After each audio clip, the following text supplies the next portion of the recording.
Student, welcome to Biobits channel. आज हम देखेंगे बैक्टीरिया के बारे में। बैक्टीरिया को पढ़ने से पहले कुछ बेसिक जो जानकारी है वो पता होनी चाहिए कि जो बैक्टीरिया है वो कौन से किंगडम के अंदर आता है। तो हम पहले जो किंगडम 5 किंगडम क्लासिफिकेशन तक के जो क्लासिफिकेशन है उनको एक बार देख लेते हैं। तो देखो, जब क्लासिफिकेशन किया था तो सबसे पहले एक साइंटिस्ट आते हैं एरिस्टोटल। एरिस्टोटल ने क्या किया कि बेस्ड ऑफ मोर्फोलॉजी के बेस पर उन्होंने क्या किया कि जो प्लांट और एनिमल है उनको क्लासिफाई कर दिया कि प्लांट के अंदर जो हर्ब सर्ब ट्री उन सभी को प्लांट के अंदर रख दिया और एनिमल सेल को आरबीसी के बेस पर कि आरबीसी है किसी सेल के अंदर या नहीं है, तो उसके बेस पर उन्होंने क्लासिफिकेशन कर दिया एनिमल का। फिर क्या किया कि एक साइंटिस्ट आते हैं कैरोलस लीनियस। कैरोलस लीनियस ने क्या किया कि बेस्ड ऑन सेल वॉल कि बेस सेल वॉल किसी सेल के अंदर सेल वॉल प्रेजेंट है या नहीं है। अगर प्रेजेंट है तो उनको प्लांटी के अंदर रख दिया, अगर नहीं है तो उनको एनिमिलिया के अंदर रख दिया। तो जितने भी प्लांट हैं जैसे algae, fungi, bryophyta, pteridophyta, angiosperm, gymnosperm, उन सभी को प्लांटी में रख दिया और बाकी जो ऑर्गेनिज्म बच गए उनको एनिमिलिया के अंदर रख दिया। तो इनकी कमी क्या थी इस क्लासिफिकेशन की कि जो प्रोकैरियोट ऑर्गेनिज्म थे उनको यूकैरियोट के साथ में रख दिया, कुछ यूनिसेलुलर थे तो उनको मल्टीसेलुलर के साथ में रख दिया, कुछ ऑर्गेनिज्म जो खाना खुद से बनाते हैं ऑटोट्रोप जो थे उनको हेटरोट्रोप के साथ में रख दिया, कुछ जो लेस एडवांस्ड थे उनको हायर जो एडवांस्ड ऑर्गेनिज्म है उनके साथ में रख दिया। तो ये कुछ पॉइंट हैं जो इसके ड्रॉबैक के बारे में बता के जाते हैं कैरोलस लीनियस के बारे में। तो कैरोलस लीनियस का जो क्लासिफिकेशन था ये 2 किंगडम क्लासिफिकेशन था। फिर देखें 3 किंगडम क्लासिफिकेशन दिया था अर्नेस्ट हैकल ने। अर्नेस्ट हैकल ने क्या किया कि कुछ प्लांट और एनिमल में से कुछ ऑर्गेनिज्म को उठाया तो उन्होंने एक अलग से किंगडम बना दिया जिसका नाम रखा प्रोटिस्टा। और प्रोटिस्टा के अंदर रख दिए कुछ प्रोटोजोआ को, फंजाई और बैक्टीरिया को प्रोटिस्टा में रखा। इनके बाद में एक साइंटिस्ट आते हैं कोपलैंड। कोपलैंड में क्या किया कि इन्होंने 4 किंगडम क्लासिफिकेशन दिया। 4 किंगडम में कौन सा नया किंगडम बनाया इन्होंने? मोनेरा को। कि मोनेरा के अंदर इन्होंने रखा था प्रोकैरियोट जो यूनिसेलुलर ऑर्गेनिज्म आते हैं उन सभी को रख दिया मोनेरा के अंदर, और जो यूनिसेलुलर यूकैरियोट टाइप के होते हैं उनको रखा प्रोटिस्टा में, और जो मल्टीसेलुलर यूकैरियोटिक टाइप के होते हैं उनको प्लांट और एनिमिलिया में रख दिया। फिर क्या किया, उसके बाद में एक साइंटिस्ट और आते हैं आर.एच. व्हिटेकर। आर.एच. व्हिटेकर ने क्या किया कि इन्होंने कुछ बेस रखा क्लासिफिकेशन का। बेस क्या था? सेल की स्ट्रक्चर थी, बॉडी ऑर्गेनाइजेशन था और न्यूट्रिशन। कि इन सभी पॉइंट के बेस पर उन्होंने क्या किया कि जो किंगडम है उन सभी को क्लासिफाई किया और 5 किंगडम बनाए उन्होंने, मोनेरा, प्रोटिस्टा, फंजाई, प्लांटी और एनिमिलिया। तो मोनेरा के अंदर उन्होंने रखा था यूकैरियोटिक ऑर्गेनिज्म होंगे और सिंगल सेल के होंगे। इसके बाद में प्रोटिस्टा के अंदर होंगे यूकैरियोटिक टाइप के होंगे और यूनिसेलुलर होंगे। फंजाई, प्लांटी और एनिमिलिया ये सभी जो होंगे यूकैरियोटिक टाइप के होंगे और मल्टीसेलुलर टाइप के होंगे। अब हम देखेंगे कि जो बैक्टीरिया है वो कौन से किंगडम के अंदर आता है। अब हम देखें मोनेरा जो किंगडम है उसके बारे में कि मोनेरा किंगडम के अंदर कौन कौन से ऑर्गेनिज्म आते हैं। तो इसमें जो ऑर्गेनिज्म आएंगे वो सभी प्रोकैरियोट टाइप के होंगे और यूनिसेलुलर होंगे।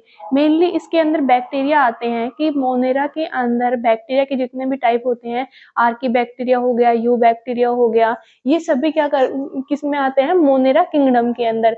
मोनेरा के अंदर जो है यूनिसेलुलर टाइप के प्रोकैरियोटिक ऑर्गेनिज्म को रखा गया था। इसके अंदर क्या होता है कि सेल जो न्यूक्लियस होता है वो डेवलप नहीं होता, लैक ट्रू न्यूक्लियस होता है। डीएनए जो होता है जिसमें हिस्टोन प्रोटीन जो होती है रैप्ड होती है डीएनए के चारों ओर, बट इसमें मोनेरा के अंदर क्या होता है कि जो डीएनए होता है उसमें हिस्टोन प्रोटीन जो है वो नहीं पाई जाती है। फिर देखें कि अब हम देखेंगे किंगडम मोनेरा के अंदर कौन कौन से टॉपिक को, हैबिटाट, स्ट्रक्चर, न्यूट्रिशन, रिप्रोडक्शन और क्लासिफिकेशन को। तो हैबिटाट देखें कि तो बैक्टीरिया जो होता है वो हर जगह पाया जाता है, सोइल के अंदर पाया जाता है, वाटर में, एयर के अंदर, सब एवरीवेयर प्रेजेंट रहते हैं बैक्टीरिया। फिर देखें अनफेवरेबल कुछ कंडीशन होती हैं कि हाई साल्ट वाले कंडीशन हो गई, लो पीएच हो गया, हाई टेम्परेचर हो गया, ओशियन के अंदर, डीप ओशियन के अंदर सब जगह पर क्या पाए जाते हैं? बैक्टीरिया प्रेजेंट रहते हैं। फिर देखें स्ट्रक्चर, तो स्ट्रक्चर जो है इसका एक अलग टॉपिक देखेंगे, बैक्टीरिया की जो सेल होती है, सेल वॉल, सेल मेम्ब्रेन, इन सब के बारे में अलग से पढ़ेंगे। फिर देख लेते हैं न्यूट्रिशन के बारे में। तो न्यूट्रिशन की अगर बात करें तो बैक्टीरिया जो है वो ऑटोट्रोपिक भी होता है और हेटरोट्रोपिक भी हो सकता है। तो न्यूट्रिशन देखिए तो दो टाइप का होता है, एक होता है हेटरोट्रोपिक, एक होता है ऑटोट्रोपिक। तो ऑटोट्रोपिक अपन किसको बोल देते हैं कि जो वे ऑर्गेनिज्म जो अपना खाना खुद बनाते हैं। हेटरोट्रोपिक वो बोलते हैं कि वे ऑर्गेनिज्म जो खाना बाहर से लेते हैं। बट ये सही नहीं है इस लेवल पे। ये बच्चों वाली लैंग्वेज होगी कि जो सेल बाहर से खाना लेती है वो हेटरोट्रोपिक हो गई, जो खुद बनाती है वो ऑटोट्रोपिक हो गई। अब अगर हम देखें इसकी एक प्रॉपर डेफिनेशन क्या हो सकती है। ऑटोट्रोप क्या होते हैं कि ऐसी कोई भी ऑर्गेनिज्म जो है क्या काम करे, बाहर से इनऑर्गेनिक सब्सटेंस को, इनऑर्गेनिक जो सब्सटेंस है उनको ले और उसको खुद क्या करे, ऑर्गेनिक सब्सटेंस के अंदर या ऑर्गेनिक मॉलिक्यूल्स में क्या करे, कन्वर्ट करे। तो इसको बोल देते हैं ऑटोट्रोपिक। अब क्या काम होगा कि जो कोई भी मेनली ऑटोट्रोपिक जो टर्म है वो एक पर्टिकुलर सेल के लिए इस्तेमाल किया जाता है। वैसे ऑर्गेनिज्म के लिए भी हम इसका यूज कर सकते हैं, बट मेनली ये ऑटोट्रोपिक जो टर्म है ये एक सेल के लिए होता है। जैसे प्लांट की बात करें, ये एक प्लांट है, तो प्लांट में लीव्स क्या करेंगे, लीव्स ही तो फोटोसिंथेसिस करेंगी, वो खाना खुद बनाएंगे। तो इस लीव्स के अंदर एक पर्टिकुलर जगह होंगी जिसमें क्लोरोफिल क्या होंगे, क्लोरोफिल पिगमेंट होंगे। वो क्या काम करेंगे, फोटोसिंथेसिस करेंगे और जो लीव्स होगी ये फोटोसिंथेसिस करेगी और खाना बना करके जाएगी। ये एक सेल के लिए है। बट क्या रूट जो होती है, रूट अपना खाना खुद बना सकती है, नहीं बना सकती। पर हम क्या बोलते हैं, प्लांट जो है ऑटोट्रोपिक होते हैं, अपना खाना जो है वो खुद बना करके जाते हैं। यहाँ पर खाना कौन बना रहा है, लीव्स बना रही हैं। तो हम लीव्स के साथ साथ एक पर्टिकुलर जो लीव्स ने क्या किया, यहाँ पर फोटोसिंथेसिस की और खाना बनाया खुद से। पर इतना सफिशिएंट अमाउंट में खाना बनाया कि ये जो प्लांट की प्रत्येक एवरी जो पार्ट हो गया, लीव्स के अलावा स्टेम हो गया, रूट हो गई, ट्राइकोम, रूट हेयर वगैरह, इन सब के लिए जो खाना होता है वो सफिशिएंट अमाउंट के अंदर होता है। तो हम एक पर्टिकुलर ऑर्गेनिज्म के लिए भी इसके ऑटोट्रोपिक या हेटरोट्रोपिक जो टर्म होता है उसको यूज कर सकते हैं। बट मेनली क्या होता है, ऑटोट्रोपिक या हेटरोट्रोपिक एक सेल के लिए टर्म यूज किया जाता है। फिर देखो क्या होगा कि ऑटोट्रोपिक जो एक सेल है, इस सेल ने क्या किया कि बाहर से CO2 और वाटर, इनऑर्गेनिक सब्सटेंस है ये, इसको लेकर के क्या किया कि ग्लूकोज का फॉर्मेशन कर लिया, यानी कि ऑर्गेनिक मॉलिक्यूल का फॉर्मेशन कर लिया। Cell uptake inorganic substance convert into organic, तो इसको बोल देते हैं हम ऑटोट्रोपिक टाइप का न्यूट्रिशन। और हेटरोट्रोपिक क्या होगा कि जो सेल होती है वो बाहर से क्या करे, ऑर्गेनिक जो मॉलिक्यूल होते हैं, ऑर्गेनिक सब्सटेंस, उनको ही अपटेक करती है। तो इस टाइप के न्यूट्रिशन को हम बोल देते हैं हेटरोट्रोपिक। अब देखेंगे बैक्टीरिया जो है इसमें ऑटोट्रोपिक है, हेटरोट्रोपिक की कौन कौन से टाइप है, क्या कर रहे हैं वो खुद से बना के जा रहे हैं। तो इसके लिए रिडक्शन प्रोसेस हुई। रिडक्शन के लिए दो रिक्वायरमेंट होती हैं, एक चाहिए हाइड्रोजन, दूसरी चाहिए हमें एनर्जी। तो एनर्जी जो है दो टाइप से आ सकती है, या तो सनलाइट से आ जाए या फिर किसी केमिकल रिएक्शन से आ जाए। जब सनलाइट से आती है लाइट, तो प्लांट क्या करना चाहिए, किसी के उनके पास में क्या होना चाहिए, कोई पिगमेंट होना चाहिए जो लाइट को एब्जॉर्ब कर सके। तो जब लाइट को एब्जॉर्ब करता है कोई भी पिगमेंट, तो उस प्रोसेस को हम बोल देते हैं फोटोसिंथेसिस हो रही है उसके अंदर। फोटोसिंथेसिस दो स्टेप में होती है, लाइट रिएक्शन में होती है और एक डार्क रिएक्शन में होती है। लाइट रिएक्शन में क्या होता है, NADPH का फॉर्मेशन हो रहा है, और डार्क रिएक्शन में क्या हो रहा है, NADPH का इस्तेमाल करके जो CO2 होती है वो ग्लूकोज का फॉर्मेशन करके जा रही है। यहाँ पर ग्लूकोज बना ले तो सप्लाई क्या हो रही है, बेसिकली हाइड्रोजन की सप्लाई हो रही है वाटर से। अब कुछ ऐसे ऑर्गेनिज्म होते हैं जिसके अंदर वाटर से हाइड्रोजन की सप्लाई होती है, कुछ ऐसे होते हैं जिसके अंदर H2S से वाटर की सप्लाई होती है। तो उसमें अगर वाटर से हाइड्रोजन आता है तो वहां पर बाई प्रोडक्ट बनता है ऑक्सीजन। तो ऐसे बैक्टीरिया को बोलते हैं ऑक्सीजेनिक बैक्टीरिया। और कुछ ऐसे होते हैं जिसके अंदर सल्फर बनता है बाई प्रोडक्ट, तो उनके अंदर ऑक्सीजन नहीं बन रहा, तो ऐसे बैक्टीरिया को बोल देते हैं अनऑक्सीजेनिक बैक्टीरिया।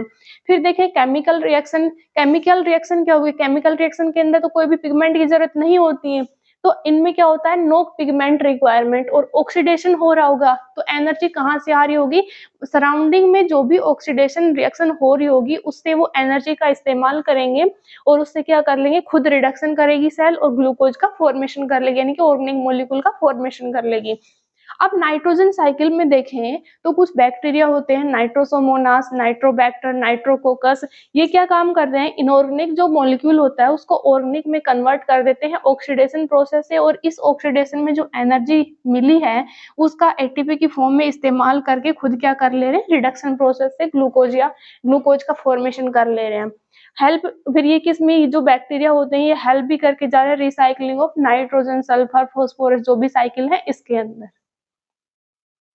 अब हम देखें न्यूट्रिशन के बारे में कि जो ऑटोट्रोपिक होता है उसके अंदर क्या क्या हो सकता है। ऑटोट्रोपिक हमने देखा कि कोई भी जो सेल होती है या ऑर्गेनिज्म होता है वो बाहर से क्या कर लेता है, इनऑर्गेनिक सब्सटेंस को लेता है और उसको ऑर्गेनिक सब्सटेंस के अंदर कन्वर्ट कर देता है। तो यहाँ पर क्या हो रहा है, प्रोसेस में रिडक्शन हो रहा है। तो रिडक्शन जब प्रोसेस हो रही है तो रिडक्शन होने के लिए हमें दो चीज चाहिए, दो रिक्वायरमेंट है, या तो एक तो हाइड्रोजन चाहिए होता है, दूसरी एनर्जी चाहिए। तो हाइड्रोजन जो है और एनर्जी, तो एनर्जी जो है ये कहाँ कहाँ से मिल सकती है, या तो सनलाइट से मिले एनर्जी या फिर जो है केमिकल रिएक्शन के द्वारा मिले।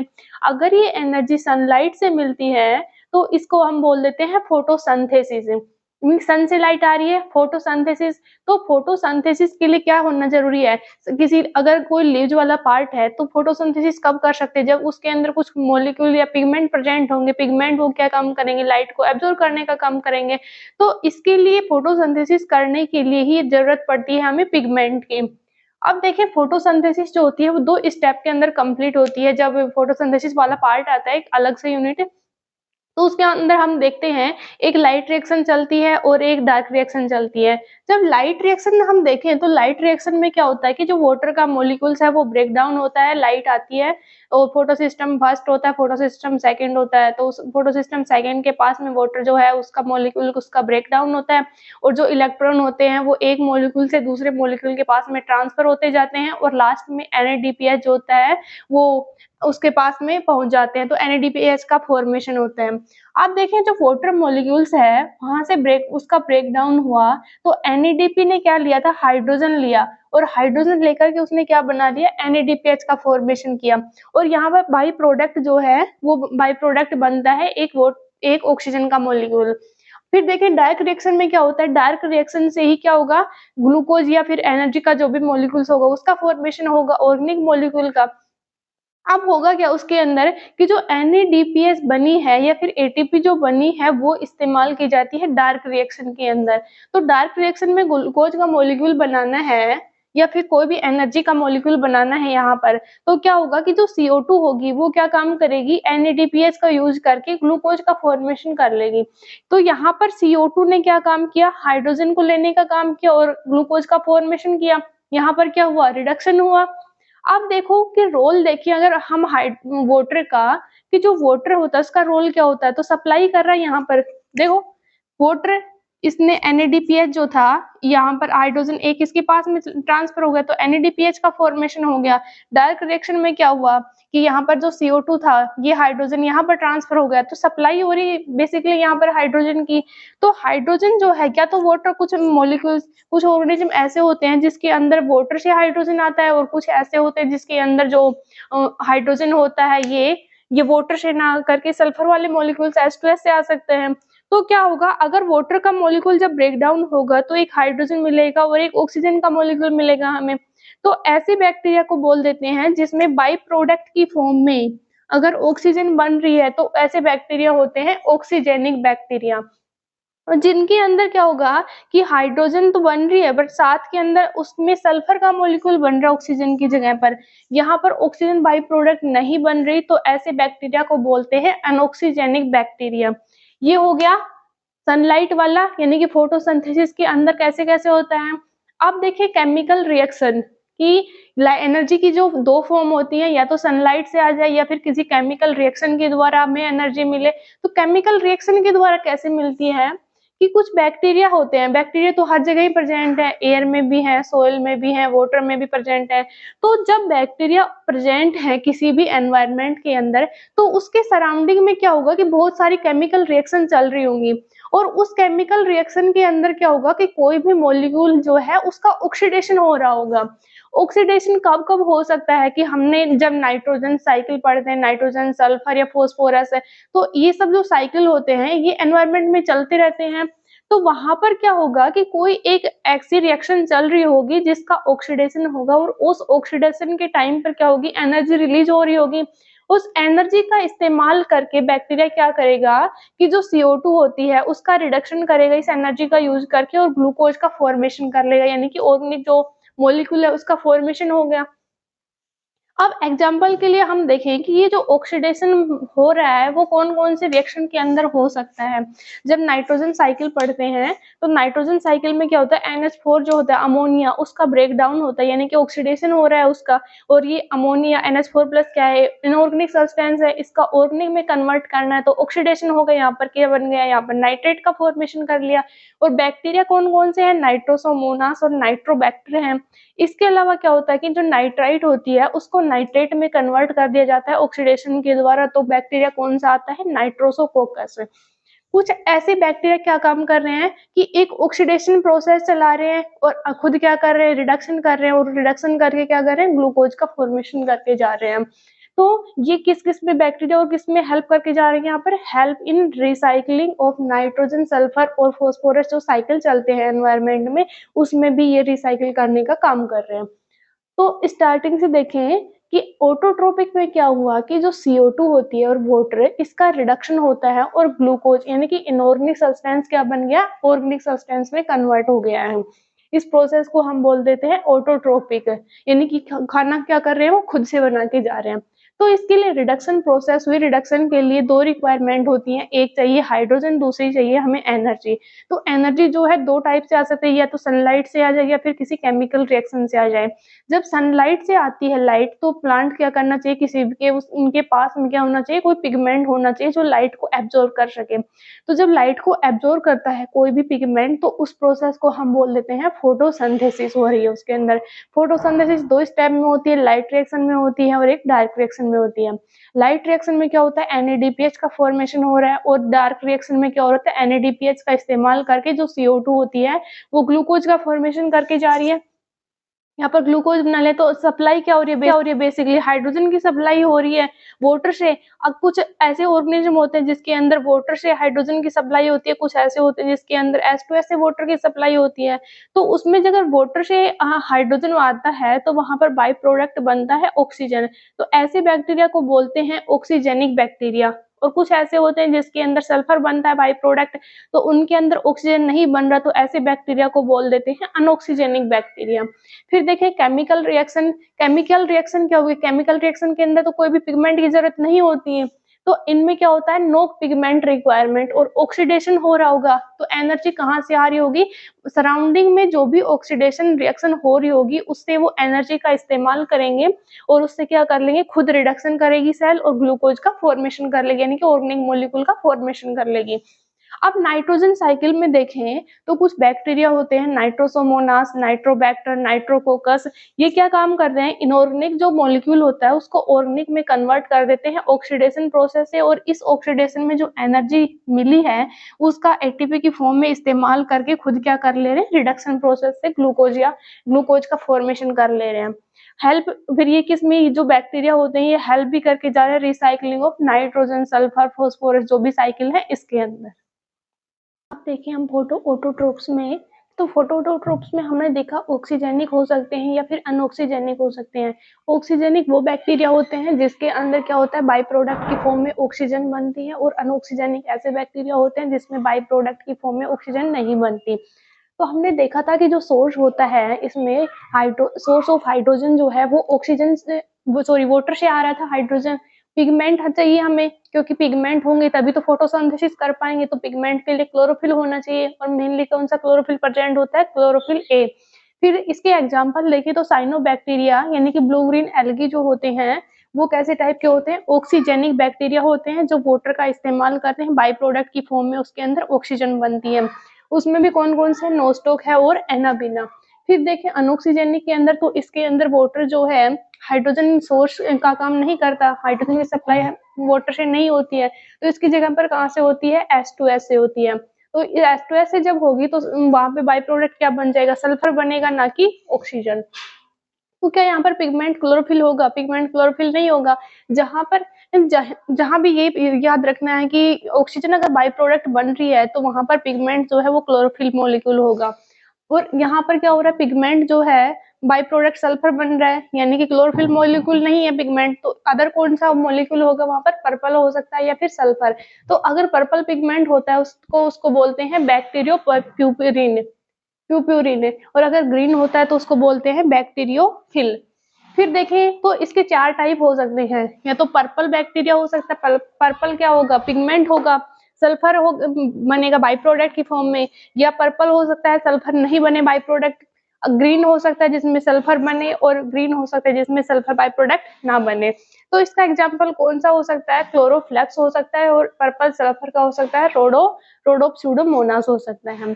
अब हम देख लेंगे, ये हो गया ऑटोट्रोपिक टाइप का। अब देखेंगे हेटरोट्रोपिक टाइप का। दूसरे टाइप का न्यूट्रिशन होता है हेटरोट्रोपिक टाइप का। हमने ऑटोट्रोपिक देख लिया, तो अगर हेटरोट्रोपिक की अगर बात करें तो ऑर्गेनिज्म क्या करता है कि वो बाहर से ही इनऑर्गेनिक की जगह पर ऑर्गेनिक जो सब्सटेंस होते हैं उनका अपटेक करता है। हेटरोट्रोपिक के भी टाइप होते हैं, 3 टाइप का हो सकता है, सैप्रोफिटिक हो सकता है, पैरासिटिक होता है, और सिम्बायोटिक टाइप का होता है। तो सैप्रोफिटिक टाइप के क्या होते हैं कि कुछ ऐसे बैक्टीरिया होते हैं जो क्या करते हैं, जो डायरेक्ट जो मॉलिक्यूल होता है, सब्सटेंस जो उनको एनर्जी की फॉर्म में चाहिए, उसको वो डायरेक्ट अपटेक नहीं कर सकते। तो कुछ क्या करते हैं, अपनी बॉडी के बाहर में कुछ ऐसे एंजाइम को रिलीज करते हैं, और वो एंजाइम क्या करेगा, उस जो सब्सटेंस होता है उसका ब्रेक डाउन करेगा कॉम्प्लेक्स से सिंपल के अंदर। तो जो सिंपल मॉलिक्यूल होता है उसको बैक्टीरिया डायरेक्ट एब्जॉर्ब कर सकता है। Break sorry digest and dead organism जो होते हैं, तो बैक्टीरिया क्या करता है, रिलीज करता है कुछ एंजाइम को, तो ये एंजाइम क्या करेगा, ब्रेक डाउन कर देगा कॉम्प्लेक्स मॉलिक्यूल को सिंपल के अंदर। तो ये क्या हो रहा है, एक्स्ट्रा सेलुलर टाइप का डाइजेशन हो रहा है। यहाँ पर ऑर्गेनिक जो सब्सटेंस होता है उसको एब्जॉर्ब कर लिया जाएगा। मोस्ट टाइप ऑफ न्यूट्रिशन जो होता है वो सेप्रोफिटिक टाइप का होता है बैक्टीरिया में।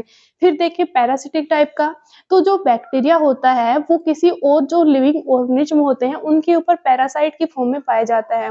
एग्जाम्पल देखें तो जैंथोमोनास हो गया, जो क्या करता है, सिट्रस कैंकर डिजीज करके जाता है प्लांट के अंदर। फिर देखिए सिम्बायोटिक टाइप का, सिम्बायोटिक में क्या होगा कि बैक्टीरिया जो है उसको भी बेनिफिट होगा, और जो दूसरा जिसके साथ में वो सिम्बायोसिस रिलेशनशिप के अंदर होगा या एसोसिएटेड होगा उस ऑर्गेनिज्म को भी क्या होगा, फायदा होगा यहाँ पर। तो सिम्बायोटिक में क्या होता है, बैक्टीरिया जो है किसी अदर ऑर्गेनिज्म हो गया, प्लांट हो सकता है, कोई एनिमल, इनके साथ में एसोसिएटेड रहता है। तो ये नाइट्रोजन जो फिक्सेशन करने वाले कुछ बैक्टीरिया होते हैं, तो वो क्या काम करते हैं, प्लांट होता है लेग्यूमिनस फैमिली वाले जो प्लांट होते हैं उनके रूट के साथ में एसोसिएटेड रहते हैं। तो वहां पर क्या करते हैं, जो एटमॉस्फेरिक नाइट्रोजन होती है उसको फिक्स करने का काम करते हैं, और बदले में इनको क्या मिल जाता है, वहां पर हैबिटाट मिलता है। तो राइजोबियम जो बैक्टीरिया होता है ये क्या करता है, फिक्स करता है नाइट्रोजन को, लेग्यूमिनस जो प्लांट होते हैं उनके रूट में पाया जाता है। एक अभी हमने लेक्चर जब पढ़ रहे थे साइकस वाला प्लांट है, तो वहां पर देखा था जो साइनोबैक्टीरिया होते हैं वो साइकस प्लांट के रूट के अंदर पाए जाते हैं, कोरिलोइड रूट के अंदर। तो वो भी इसका एग्जाम्पल हो जाएगा सिम्बायोटिक टाइप का ही। तो हमने देख लिया कि जो बैक्टीरिया हैं उसके अंदर न्यूट्रिशन कैसे कैसे हो सकता है। बैक्टीरिया क्या काम करेगा, या तो ऑटोट्रोपिक हो सकता है या फिर हेटरोट्रोपिक टाइप का हो सकता है। ऑटोट्रोपिक में हमने 2 देखे, या तो वो क्या कर सकता है, ऑक्सीजनिक टाइप का हो सकता है या फिर अनऑक्सीजनिक हो सकता है। उसके साथ में देखा था जो केमिकल रिएक्शन होती है उसके द्वारा भी एनर्जी जो है उसका यूज कर सकते हैं। हेटरोट्रोपिक में हमने देख लिया, सैप्रोफिटिक देख लिया, पैरासाइटिक और सिम्बायोटिक। ठीक है, ये हो गया न्यूट्रिशन टाइप का। अब हम देख लेंगे उसका जो क्लासिफिकेशन होता है बैक्टीरिया का वो, और उसके अलावा जो उसकी सेल की स्ट्रक्चर थी वो देख लेंगे। मेरी स्पीड शायद थोड़ी ज्यादा हो सकती है, तो क्योंकि मुझे ऐसा लगता है कि मैं अलवर से हूँ राजस्थान में, तो यहाँ पर इंडस्ट्री और एग्रीकल्चर दोनों बहुत पहले से बहुत ही बेहतर है। तो हमारे क्या हुआ कि मम्मी पापा ऐसे दादा दादी सब बहुत ही जल्दी स्पीड से थोड़ा बोलते हैं, तो उनको काम करना जाना पड़ता है खेत में, तो इसलिए शायद बिजी रहते हैं। Thank you for watching.